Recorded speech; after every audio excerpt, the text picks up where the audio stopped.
Eh bien, c'est Elena. Bonsoir Elena. Bonsoir. Merci pour votre patience. Comment allez-vous? Je vais bien, merci. Et vous? Ah bah écoutez, moi je suis en pleine forme. Tout va bien et je suis là pour vous écouter et pour vous aider. Je pense que si vous appelez, c'est que vous rencontrez un petit souci. Oui, alors dans mon travail, je fais beaucoup la police et j'aimerais que vous m'aidiez. Comment je peux faire pour rester calme, zen, face à parfois des gens un petit peu trop sévères, trop énervés, qui n'aiment pas ce que je leur dis, que c'est pas évident pour eux, mais c'est pas évident pour moi non plus. Bien Il y sûr. a beaucoup d'incivilité, je fais face à beaucoup d'hommes, de livraison, et que déjà je suis une femme, et donc pour eux c'est pas facile qu'une femme leur dise quoi que ce soit. Mhm. Et donc parfois ça part un peu... Ça part dans les tours, mal, quoi. comme on dit. Oui. Oui, je comprends. Donc j'aimerais savoir comment je peux faire pour rester zen face à des gens un peu difficiles. Alors, écoutez, dans les éléments que je peux vous proposer, là, vous m'avez pas donné beaucoup de détails, mais je sens que vous avez besoin finalement d'outils pour essayer de vous calmer lorsque, voilà, vous commencez à vous disputer peut-être avec, c'est ça, les gens qui sont en face de vous. Je suis gardienne dans une grande résidence. Ah, d'accord. Ah oui, je comprends. 60 appartements. Mhm. Et donc, je fais face tous les jours à des livraisons, à des livreurs d'Amazon, et j'en passe parce qu'il y en a 10-15 par jour. Oui. Et bon, donc, parfois, je sais que c'est très grand comme résidence. Il y a 10 escaliers, 6 pour moi. Donc, par moment, c'est très compliqué de leur dire, les gens, tout simplement, hein, les gens, ils sont là, sonnez, ils descendent, puisque avec le Covid, oui, absolument, il faut descendre. C'était déjà pas facile avant, mais avec ce qui se passe actuellement, ça s'empire. C'est l'horreur. Oui. Et quand je dis l'horreur, c'est tous les jours, je fais la police. C'est-à-dire que tous les jours, je mets les gens, je leur dis, mais non, ça se passe pas comme ça, il faut faire ça, et ça leur plaît pas. Et bon, parfois, j'arrive à rester calme, mais au bout de 1, 2, 3, 4, 5 fois, vous en pouvez plus. Oui. Est-ce que déjà, sur votre loge ou dans le hall, vous avez écrit le règlement que vous essayez de faire appliquer déjà? Est-ce que c'est un règlement que vous ne pouvez pas le faire parce que regardez, j'ai des gens qui sont là, qui veulent que ça soit livré chez eux, et j'ai ceux qui partent au travail à qui je rends service. D'accord, là-dessus il n'y a pas de souci. Mais ils ne veulent pas comprendre. Tout ce qu'ils veulent, c'est arriver, poser et s'en aller. Parce qu'ils sont pressés, parce que ils ne cherchent pas à savoir le comment, pourquoi. C'est moi la méchante, c'est moi qui ne veux pas. Alors sonner hors de mes horaires, j'ai pas vu. Mais vous savez, les gens, ils vous attendent, ils sont là. Ils m'ont dit de le laisser ici. Regardez, s'il crie. Ça va parfois très loin. Je reçois des menaces, parfois ils me menacent, ils me disent des choses pas très gentilles. Bon, après, j'ai l'autre côté aussi. Bon, les gens dans la résidence, ils sont plutôt gentils, mais j'en ai quelques-unes, vous voyez, niveau recyclage, c'est catastrophique. Et vous leur dites quoi que ce soit, j'ai l'impression que c'est moi la méchante. On est dans une planète que ça va mal. Et je leur dis, ils ont des enfants, je leur dis, mais pensez à vos enfants, pensez à la planète, pensez à ce que vous allez leur laisser. J'essaie de le toucher au plus profond. Et ben non, c'est moi la méchante. J'ai l'impression qu'on me le dit parfois, vous faites l'école. J'aimerais ne pas le faire. Vous savez, Elena, j'imagine que sur l'ensemble des locataires ou propriétaires de cette grande résidence, la majorité, malgré tout, doivent vous respecter. Et c'est une minorité comme partout. Il y a toujours ce qu'on appelle des abrutis, pour parler poliment, qui sont là, qui sont de toute façon des grincheux, des irrespectueux. Vous en aurez quel que soit le métier que vous fassiez. Ce qui est important, c'est que déjà la majorité des personnes qui habitent dans la résidence vous envoient des signes de reconnaissance et de respect et du fait qu'ils sont très heureux que vous soyez là, que vous leur rendiez service, que vous entreteniez les parties communes, etc., etc. Donc, il faut pas que les quelques grincheux viennent finalement remplir tout votre univers intérieur. Vous voyez ce que je veux dire ? Oui. Ça, c'est le premier élément. Ensuite, pour ce qui est effectivement des livreurs, etc., ce que vous pouvez faire, il faut que Amazon entende qu'effectivement, je pense que les livreurs doivent être pressurisés, c'est-à-dire ils ont très peu de temps pour livrer plein de colis. Avec le Covid, de toute façon, il n'y a pas le choix. Il faut que ce soit les clients qui descendent récupérer les colis en bas maintenant. Donc, a priori, ils doivent arriver chez vous. Ce que vous pouvez, écoutez, quand vos horaires sont terminés, c'est couper la sonnette de chez vous pour être tranquille.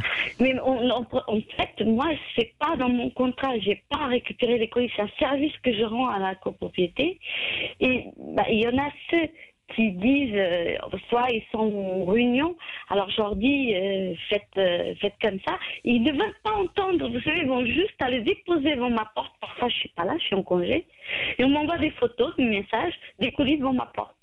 Et ils s'en foutent. Ils ne veulent pas savoir si je suis là, si je suis pas là, parce que j'ai pas le droit d'informer, puisque comme c'est une grande résidence, pour la sécurité des propriétaires, on informe les propriétaires en soi, mais on laisse pas une affiche d'information pour pas qu'ils sachent qu'il y a personne, pour que les meubles soient sécurisés.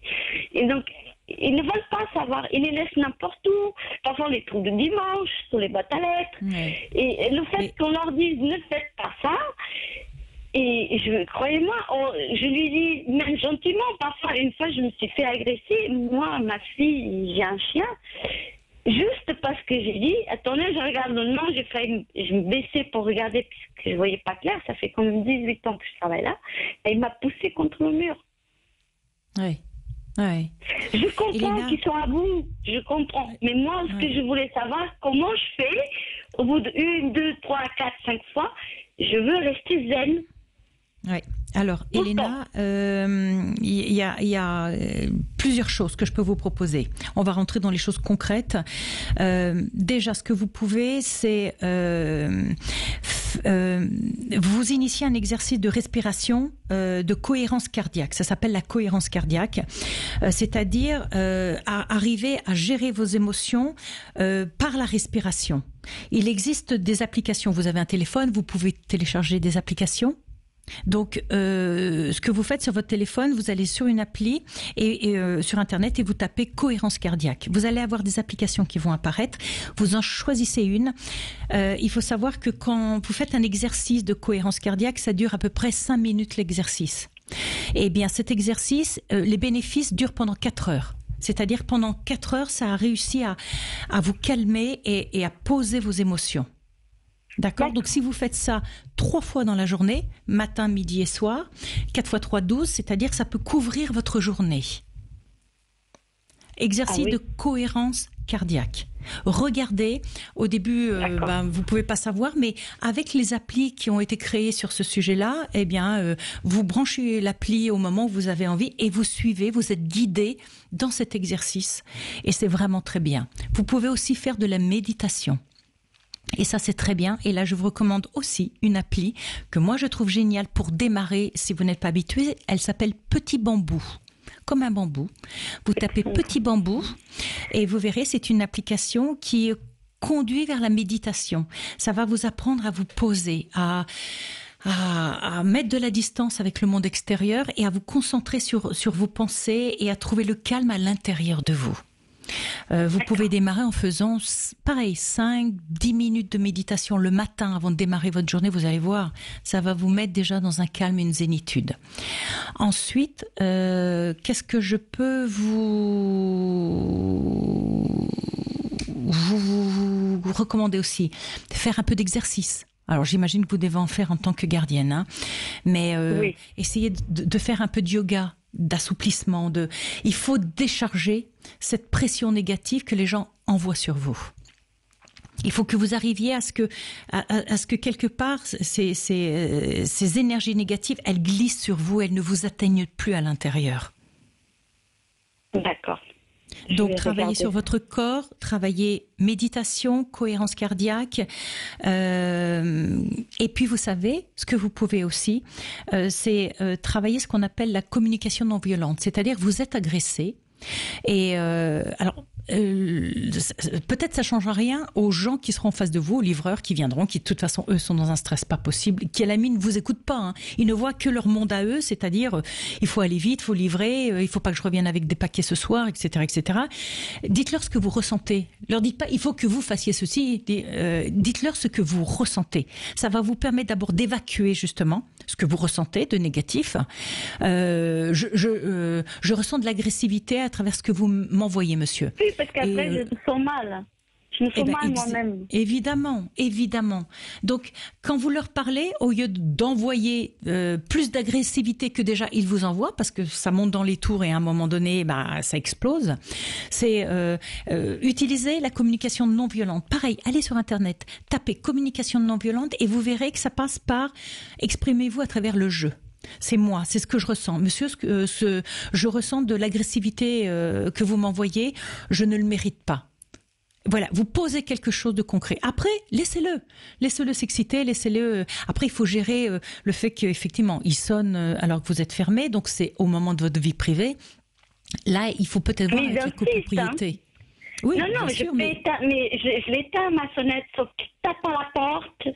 Après, mon chien, il aboie, parce qu'il entend que les gens ils sont un peu agressifs de l'autre côté. C'est-à-dire que, bon, il y avait déjà ça fait 18 ans, mais là, avec le Covid, les attentats, bien sûr, ça n'arrange vraiment pas. Ça me fait un peu peur, pour vous dire la vérité. Et après, je comprends, suis mal, je deviens un peu... je suis pas bien avec moi-même puisque c'est pas moi, je suis pas agressive, j'aime pas parler mal aux gens, donc voilà. Oui, je comprends. Mais je vais écouter essayez, Elena. Oui, vos conseils. D'accord. En tout cas, je vous remercie infiniment. Je vous en prie. Bon courage à vous. Merci Voilà, chers auditeurs, nous arrivons au terme de cette émission. J'avais prévu de vous faire un petit listing de plein de choses que vous pouviez préparer pour être dans un reconfinement beaucoup plus harmonieux, beaucoup moins stressant. J'ai pas le temps parce que nous avons eu plein d'auditeurs ce soir, mais promis, je vous donne toutes ces informations lundi soir. On se retrouve donc lundi dès 21h. Et maintenant, je vous laisse tout de suite en compagnie de Brigitte Lahaie.